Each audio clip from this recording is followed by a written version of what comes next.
नमस्कार, मैं हूं दीपाली राणा। आप देख रहे हैं मिड कैप मंत्रा। शुरुआत करते हैं इस वक्त की हेडलाइंस के साथ। ऊपरी स्तरों पर नहीं टिक पाया बाजार। निफ्टी 200 अंक फिसला, लेकिन अभी 25,250 के ऊपर। निफ्टी बैंक भी हल्का पड़ा। मिड कैप स्मॉल कैप्स कर रहे हैं आउट परफॉर्म। दोनों इंडेक्स करीब 1% ऊपर, लेकिन दिन के ऊपरी स्तरों से ये दोनों इंडेक्स भी नीचे।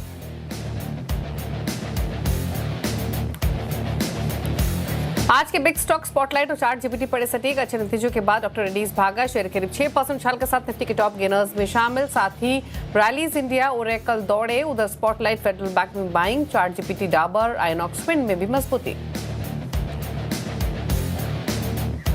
डिफेंस, सरकारी बैंक और कैपिटल मार्केट में सबसे ज्यादा तेजी। तीनों इंडेक्स 1.5 से 2% मजबूत। साथ ही फार्मा, मेटल में बाइंग, लेकिन रियल्टी, कंज्यूमर ड्यूरेबल्स में दबाव। अच्छे नतीजों के बाद वारी energies, doctor Reddy's, bank of India भागे। 5 से 8% उछाल के साथ वायदा के टॉप गेनर्स में शुमार, लेकिन नतीजों के बाद पीएनबी हाउसिंग मुनाफा वसूली हावी। शेयर 10% टूटकर वायदा का top loser.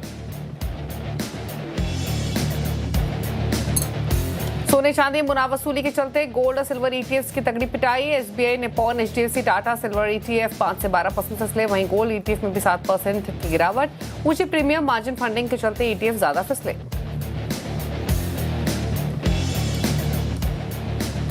Can you give us an update on the India-US trade deal? First of all, I have great respect for your Prime Minister. He's a fantastic man and friend of mine. Fantastic. We're going to have a good deal.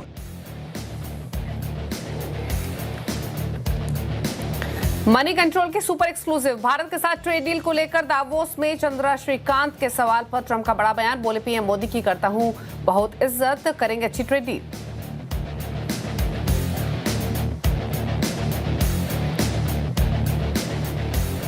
आप देख रहे हैं mid cap मंत्रा और हमारे साथ हैं पृथ्वी फिनमार्ट के हरीश जुजारे। उनसे करते हैं बातचीत, लेंगे ट्रेडिंग स्ट्रैटेजीज। लेकिन पहले लेकर आते हैं समय का बाजार का हाल आपकी स्क्रीन पर। शुरुआत करते हैं इंडेक्स के साथ। निफ्टी बैंक निफ्टी का हाल आपकी स्क्रीन पर हरे निशान में है हालांकि अभी भी, लेकिन जो बढ़त हम देख रहे थे फर्स्ट हाफ में वो अब हल्की पड़ती हुई दिख रही है। ऊपरी स्तरों से वापस निफ्टी हल्का हुआ है, 25,200 के आसपास घूम रहा है, लेकिन प्रेशर क्लियरली दिख रहा है ऊपरी स्तरों पर, जहां पर रिकवरी हमने बनते हुए देखी थी। नजर डालेंगे बैंक निफ्टी पर, तो यहाँ भी 150 पॉइंट की बढ़त ही अब रह गई। 1/4% ही ऊपर अभी कारोबार करते हुए दिखाई दे रहा है। मिड कैप्स और स्मॉल कैप्स की आप बात करेंगे तो मिड कैप स्मॉल कैप्स में आज के सेशन में रिकवरी तो हमने काफी शार्प देखी थी, लेकिन ये दोनों इंडेक्स भी ऊपरी स्तरों से थोड़ा थोड़ा अब हल्का होना शुरू हुए हैं।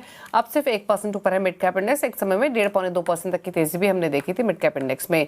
स्मॉल कैप इंडेक्स भी अपनी बढ़त गंवा रहा है, अब सिर्फ 0.5% ऊपर रह गया है। मार्केट की ब्रेथ लेकर आते हैं, अभी भी ग्रीन साइड पर इंक्लाइंड है, यानी बुलिश साइड पर, लेकिन ऊपरी स्तरों से तो थोड़ा सा दबाव आते हुए क्लियरली दिख रहा है। 784 स्टॉक से जो कि गिरकर कारोबार कर रहे हैं, 2137 स्टॉक से जो कि बढ़कर कर रहे हैं ट्रेड। अब लेकर आते हैं सेक्टोरल हीट मैप आपकी स्क्रीन पर, और सेक्टर्स देखेंगे तो रियल्टी तो लाल निशान में है। यहाँ तो लगातार प्रेशर बना हुआ है, 1% नीचे आज भी रियल्टी इंडेक्स कारोबार कर रहा है। साथ ही बाइंग कहाँ पर है, तो बाइंग देखने को मिल रही है मेटल्स में बाइंग है, एफएमसीजी में, कैपिटल इंडेक्स में बाइंग है, डिफेंस इंडेक्स में बाइंग है। पीएसयू बैंक आउट परफॉर्मेंस दिखा रहे हैं, थोड़ी बहुत ऊपर आईटी ऑटो भी आपको दिखाई देंगे आज के सेशन में। निफ्टी फार्मा इंडेक्स भी 1% ऊपर कारोबार कर रहा है आज के सत्र में। क्या रणनीति हो सकती है यहाँ से, क्या है ट्रेडिंग व्यू, इस पर करते हैं बातचीत। हरीश नमस्कार, बताइए पहले तो निफ्टी बैंक निफ्टी पर क्या रहा है। कॉन्फिडेंस तो कम दिख रहा है जिस तरीके का प्राइस मूवमेंट अभी है, but trading point of view से कोई सजेशन? दीपाली जी, बिल्कुल अगर देखा जाए तो कल के ट्रेडिंग सेशन में हमने वोलेटिलिटी देखने को मिल रहा था। आज के मॉर्निंग में एक गैप अप ओपनिंग देखने मिला, लेकिन उसके बाद प्रॉफिट बुकिंग है। तो फिलहाल लग रहा है कि टेक्निकली देखते हैं तो कल के ट्रेडिंग सेशन में 200 डे मूविंग एवरेज के ऊपर क्लोज किया था निफ्टी, तो उसी का सपोर्ट दिखाया जा रहा है फिलहाल के लिए, जो कि 24,100 के आसपास है। लग रहा है कि जब तक इसके ऊपर होल्ड है, हो सकता है कि एक शॉर्ट टर्म रिकवरी देखने मिल सकती है निफ्टी में, जहाँ पे ऊपर के लेवल 25,350 से लेकर 500 लेवल्स देखने मिल सकते हैं आने वाले दिनों में। तो लेकिन अगर 25,100 के नीचे फिसल जाता है तो मुझे लग रहा है कि वहाँ पे थोड़ा बहुत कॉशियस अप्रोच रखना चाहिए। उसके नीचे मुझे लग रहा है कि ज्यादा सीरियसनेस से निफ्टी नीचे और आ सकती है। ओवरऑल बैंक निफ्टी में भी देखा है तो सेम ही रुझान है। अगर 58,700 के आसपास स्ट्रॉन्ग सपोर्ट है, जब तक इसके ऊपर है मुझे लग रहा है कि बैंक निफ्टी पॉजिटिव बायस के साथ ही ट्रेड करना चाहिए। तो उसके नीचे ही मुझे लग रहा है कि थोड़ा वीकनेस होते हुए नजर आता है बैंक निफ्टी में भी। तो दोनों सेक्टर में मुझे लग रहा है कि फिलहाल के लिए थोड़ा वेट एंड वॉच करना चाहिए। डिप आती है तो स्टिक स्टॉक के साथ बाइंग के लिए कोशिश किया जा सकता है निफ्टी में 25,000 के स्टॉक के साथ। ऊपर के वो 25,350 और 25,500 के लेवल्स देखने मिल सकते हैं ऊपर लेवल पे। दो स्टॉक्स रहेंगे मेरे रडार पे आज के लिए। पहला स्टॉक है भारतीय एयरटेल में देखा है तो लगातार कुछ दिनों से करेक्टिव फेस था। स्टॉक प्राइस 200 के आसपास आ चुका है।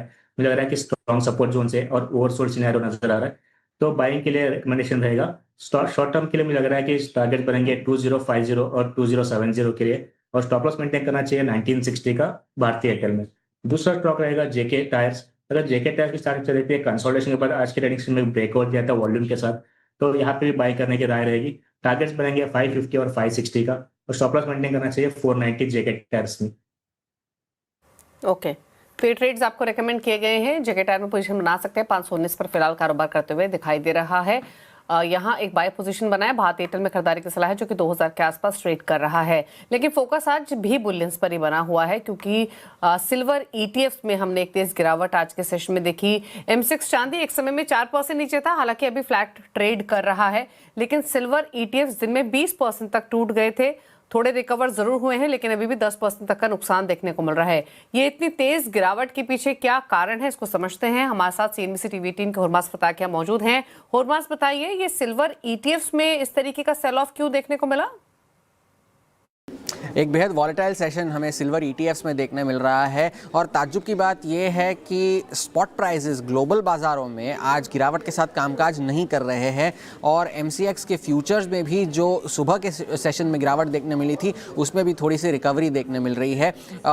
एक वक्त पर शुरुआती सेशन में ये सारे ETFs जो है सिल्वर के, वो 18 से 20% की गिरावट के साथ कामकाज कर रहे थे। उनमें भी थोड़ी सी अब रिकवरी देखने मिल रही है कि 6 से 12% की गिरावट के साथ अब ये कामकाज कर रहे हैं ये सारे सिल्वर ETFs। अब ग्लोबल बाज़ारों में कल थोड़ा सा रिस्क ऑफ सेंटिमेंट कम इसलिए हुआ क्योंकि डोनाल्ड ट्रंप ने पहले तो डावोस में ये बयान दिया कि वो ग्रीनलैंड के अधिग्रहण के लिए सैन्य बल का इस्तेमाल नहीं करेंगे, और उसके बाद उन्होंने काफ़ी और बयान दिए ईरान को लेकर के, टैरिफ्स को लेकर के। वो 1 फरवरी से जो टैरिफ लगाने वाले थे वो नहीं लगाएंगे, तो उस वजह से ग्लोबल बाज़ारों में हेवन डिमांड थोड़ी सी कम हुई है, लेकिन कीमतों में गिरावट ग्लोबल बाज़ारों में देखने नहीं मिली है। कहानी ये है कि पिछले जो कुछ महीनों में चांदी की कीमतों में तेज़ी देखने मिली है, उससे लेवरेज्ड पोजीशंस यानी कि जो मार्जिन ट्रेडिंग फैसिलिटी की जो पोजीशंस है, उसमें काफ़ी इजाफा देखने मिला है इन सभी सिल्वर ETFs में। अगर हम 1 दिसंबर से लेकर के 20 जनवरी तक का डेटा अगर हम देखें, तो 1 दिसंबर को जो निपॉन सिल्वर AMC का जो सिल्वर ETF है, उसकी MTF बुक में पोजीशनिंग लगभग 480 करोड़ की थी 1 दिसंबर को। वो अब बढ़ करके 1200 करोड़ की हो गई है 20 जनवरी का डेटा अगर हम देखें तो। और बाकी के सारे जो ETFs है, फिर चाहे वो HDFC ETF हो, SBI ETF हो, कोटक ETF हो, उन सभी में लगभग 2.5 से 3 गुना या लगभग 4 गुना का सारे लेवरेज्ड पोजीशंस में। और स्पॉट प्राइसेस जो है इस साल अब तक 30% चल चुके हैं, और आज के सेशन से पहले निपॉन सिल्वर ETF जो है वो 45% चल चुका था, जो कि स्पॉट प्राइसेस से काफ़ी ज़्यादा था। तो एक मीन रिवर्जन थोड़ा सा देखने मिल रहा है, और इस बारे में नितिन कामत ने भी कल अपने सोशल मीडिया पर ये लिखा कि MTF बुक में रिस्क को मैनेज करना बहुत मुश्किल है। हम MTF के बारे में पिछले वर्ष आपको, हमारे दर्शकों को ये बताते आ रहे हैं कि किस तरह से पोजीशंस में इजाफा देखने मिल रहा है, और साथ ही साथ उन्होंने ये भी कहा कि अगर आने वाले समय में बाजार में 2008, 2015 या कोविड जैसा कोई करेक्शन आया, तो इन सारे पोजीशंस को लिक्विडेट होना होगा, और ये बहुत मुश्किल बात होगी इन सारे पोजीशंस के लिए। बाजार की वो बात कर रहे थे, लेकिन आज के दिन सिल्वर ETFs में फिलहाल थोड़ी सी रिकवरी देखने मिल रही है, लेकिन एक बहुत वॉलेटाइल सेशन इस पूरी कमोडिटी के लिए रहा है आज के दिन के लिए। शुक्रिया आपका हुरमास, ये डिटेल्स बताने के लिए। तो एक रिएक्शन अभी भी 12-13% तक की गिरावट हम सिल्वर ETFs में अभी भी देख रहे हैं। एक समय में तो 21-22% तक की गिरावट भी देखने को मिल रही थी, लेकिन क्यों ये दबाव हावी हुआ है, वो तमाम डिटेल्स आपको हुरमास ने बताई। लेकिन भारत अमेरिका के बीच ट्रेड डील जल्द हो सकती है। दावोस में कल मनी कंट्रोल से एक्सक्लूसिव बातचीत करते हुए डोनाल्ड ट्रंप ने कहा, PM मोदी की बहुत इज्जत करता हूं, जल्द अच्छी ट्रेड डील होगी।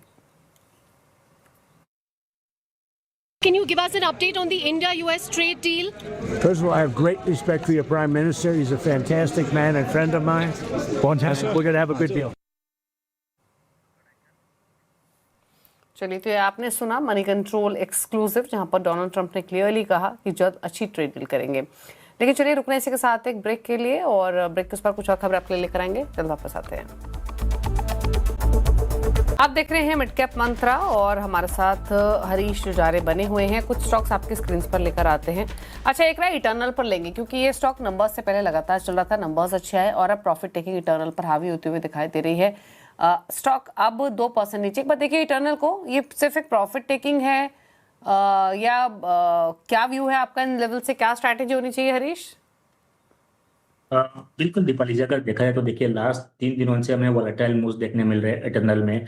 अगर लगातार स्टॉक प्राइस नीचे लेवल से रिकवरी तो हो रहा है, लेकिन ऊपर लेवल पे देखा जाए तो 300 के करीबन रेजिस्टेंस है, तो बार बार वहीं से सेलिंग देखने मिल रहा है। तो मुझे लग रहा है कि जो जिस तरीके से न्यूज़ फ्लो है उसके चलते जो भी है ये वॉलेटिलिटी थोड़े टाइम के लिए बनी रह सकती है, जब तक मुझे लग रहा है कि इसमें स्टेबलाइज होना चाहिए सब लेवल्स।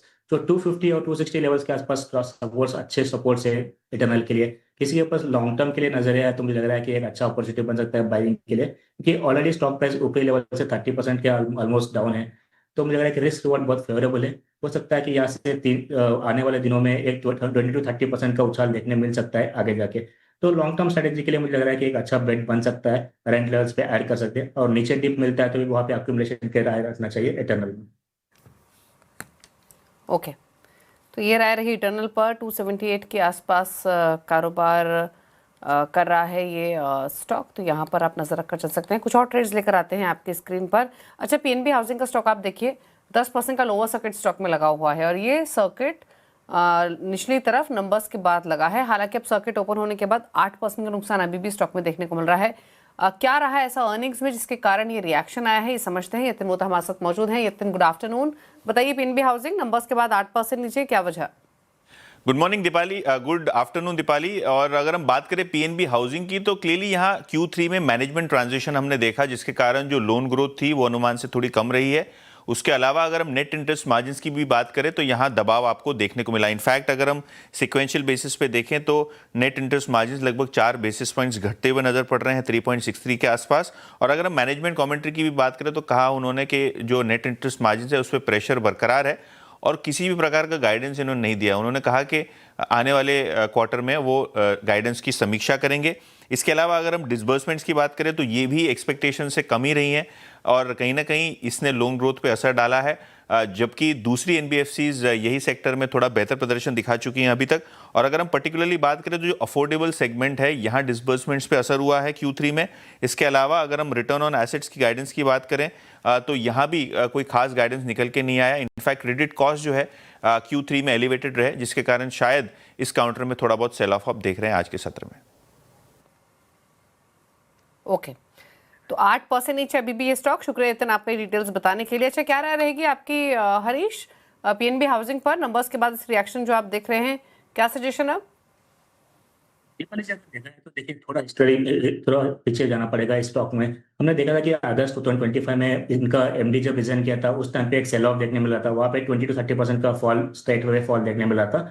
वहां से स्टॉक प्राइस जो है 740 से ग्रेजुअली अपमूव होते हुए जो उस टाइम पे जो गैप फॉर्मेशन बनाया था वहां तक स्टॉक प्राइस रिकवरी हो चुके थे, लेकिन आज का रिजल्ट के बाद वहां से बिल्कुल एक ब्रेकडाउन है स्टॉक प्राइस में। मुझे लग रहा है कि 900 का एक सपोर्ट था वो बिल्कुल टूट चुका है, तो हो सकता है कि और थोड़ा वीकनेस देखने मिल सकता है। जो नेक्स्ट सपोर्ट दिखाई दे रहे हैं 830 के आ रहा हूँ, तो 830 के नीचे फिसलता है और थोड़ा वीकनेस भी एक्सटेंड हो सकता है, नजर आ सकता है। ओवरऑल चार्ट में सेटअप थोड़ा बहुत वीकनेस नजर आ रहा है, तो फ्रेश बाइंग बिल्कुल अवॉइड करना चाहिए फिलहाल के लिए, जब तक कोई क्लैरिटी नहीं आती है। मुझे लग रहा है कि सपोर्ट्स और थोड़े नीचे है, तो 330 से 325 लेवल्स नीचे देखने मिल सकते, सॉरी 830 से लेकर 835 लेवल्स देखने मिल सकते हैं नीचे।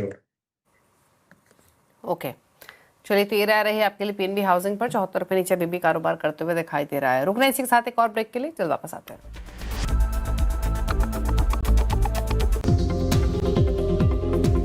थोड़ी सी आज मैं एक बोल्ड कॉल ले रहा हूँ। निफ्टी में ये जो रैली है ना, जहाँ भी फेल हो 25, 300, 350, 400, 450, वहाँ शॉर्ट करने का मौका ढूंढे बेसिकली। ये बिल्कुल मत सोचें कि बाजार ने कल बॉटम बना दिया, हो सकता है बना दिया, वो हमको बाद में पता चलेगा।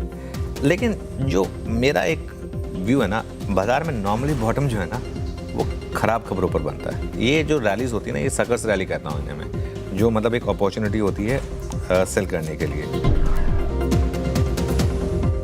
फिर बड़ी रेजिस्टेंस मिलेगी आपको 25,450 से 25,500। ये क्या है? ये वो जोन है जहां पर निफ्टी ने 2 बार सपोर्ट लिया। जिस तरीके से एफर्टलेसली कल वो टूटा था, यही आपका एक बड़ा रेजिस्टेंस बन जाएगा। अगर 25,300 345 पर ये रैली फेल हो अगर, तो बेचें और एक स्टॉप लॉस लगा दें 25,450 का। 59,500 से 59,600 बैंक निफ्टी पर अब एक बड़ी रेजिस्टेंस होगी, और कोई भी रैली अगर फेल होगी तो वो यहीं पर फेल होने का एक बड़ा रिस्क रहेगा।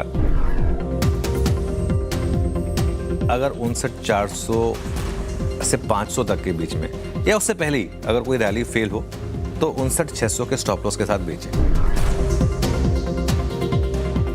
निफ्टी डे हाई पर है और अब निफ्टी के पुट्स भी हाई लगा रहे हैं, सेंसेक्स के पुट्स भी अब रिकवरी दिखा रहे हैं, तो कहीं ना कहीं एक रिस्क है इस मार्केट में। मैं अभी भी बार बार एक चीज़ कह रहा हूँ कि प्लीज़ फंसिएगा मत इस रैली में, इस चीज़ का आपको ध्यान रखना है।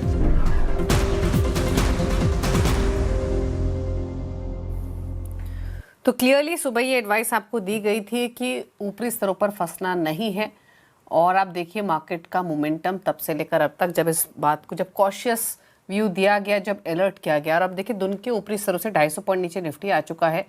Sensex, bank Nifty, mid cap सभी का ही हाल है। निफ्टी बैंक ऊपरी स्तरों से 600 पॉइंट नीचे कारोबार कर रहा है। जहां बेचने की सलाह दी या फिर जहां शॉर्ट बनाने की सलाह दी, वहां अगर किसी ने पोजीशंस बनाई होंगी तो मुनाफे में होगा। मिड कैप अभी भी 0.25% ऊपर है, लेकिन डेज हाई से ये भी हल्के हुए हैं। डेज हाई से 650 पॉइंट नीचे मिड कैप इंडेक्स कारोबार कर रहा है, और स्मॉल कैप इंडेक्स भी डे हाई से 185-187 पॉइंट नीचे कारोबार करते हुए दिखाई दे रहा है, और सेंसेक्स तो 814 पॉइंट नीचे है। तो लगातार यहाँ पर जो एडवाइस दी गई वो बिल्कुल सही साबित हुई। दिन के ऊपरी स्तरों पर से हल्का होकर अब बाजार दिन के निचले स्तरों पर आकर ट्रेड कर रहा है। अब निफ्टी 25,200 के नीचे स्लाइड हो चुका है। लेकिन कुछ और खबरों की तरफ रुख करते हैं। बजट में मोबाइल और इलेक्ट्रॉनिक मैन्युफैक्चरिंग को बढ़ावा मिल सकता है। आईटी मंत्रालय ने बजट में वित्त मंत्री से कई ऑपरेशन रिफॉर्म की मांग की है। क्या है डिटेल्स, असीम मनचंदा है बताने के लिए। असीम बताइए। दीपाली, भारत में मोबाइल और इलेक्ट्रॉनिक्स का उत्पादन काफी तेजी से बढ़ रहा है। अब भारत करीबन $50 बिलियन के फोन का एक्सपोर्ट कर रहा है। तो जो आईटी मंत्रालय वो चाहता है कि ये गति आगे भी बनी रहे, तो इसके लिए उसने वित्त मंत्रालय से कई सारे ड्यूटी में कई सारे ऑपरेशनल रिफॉर्म्स करने की मांग की है। इसमें कस्टम ड्यूटी के अंदर रिफॉर्म करना है, जो इन्वर्टेड ड्यूटी स्ट्रक्चर है उसके अंदर रिफॉर्म करना है, और जो ड्यूटी है उसकी बेसिक कस्टम ड्यूटी है उसके ऊपर भी रिफॉर्म करने की मांग उन्होंने रखी है। सबसे पहले तो ये कहा कि जो कैपिटल मशीनरी है जिसके ऊपर की इन्वर्टेड ड्यूटी स्ट्रक्चर लगता है उसके ऊपर ड्यूटी को घटाया जाए, जो इन्वर्टेड ड्यूटी है उसको पूरी तरह से रेशनलाइज किया जाए। इसके साथ साथ जो मोबाइल्स हैं, उसके स्पीकर्स हैं, रिसीवर्स हैं या रिसीवर्स हैं, उनके ऊपर करीबन 15% की ड्यूटी लगती है, उसको घटा करके 10% के आसपास किया जाए। इसके साथ साथ जो वेयरेबल जैसे कि ईयरबड्स हैं या फिर स्मार्ट वॉचेस हैं उसके ऊपर भी 20% के आसपास ड्यूटी लगती है, उसको घटा करके 15% किया जाए। जो डिस्प्ले है उसके ऊपर भी ड्यूटी घटाने की सिफारिश आईटी मंत्रालय ने की है। तो अगर ये सारी सिफारिशें वित्त मंत्रालय मान लेता है तो खासतौर पर किसी जो मोबाइल बनाना है भारत में काफी सस्ता हो जाएगा, भारत एक्सपोर्ट में काफी कॉम्पिटिटिव हो जाएगा, और जो मोबाइल हम एक्सपोर्ट कर रहे हैं वो आगे भी ये गति बनाए रखेगा। ओके, चलिए शुक्रिया आपका असीम में डिटेल्स बताने के लिए। और यहाँ से एक ब्रेक का भी वक्त हो गया है। ब्रेक के उस पर आपके लिए लेकर आएंगे न्यूयॉर्क कंपनी, और न्यूयॉर्क कंपनी में आज हम बात करेंगे बजाज कंज्यूमर केयर के मैनेजिंग डायरेक्टर नवीन पांडे से। एक ब्रेक के बाद न्यूयॉर्क कंपनी में। नमस्कार।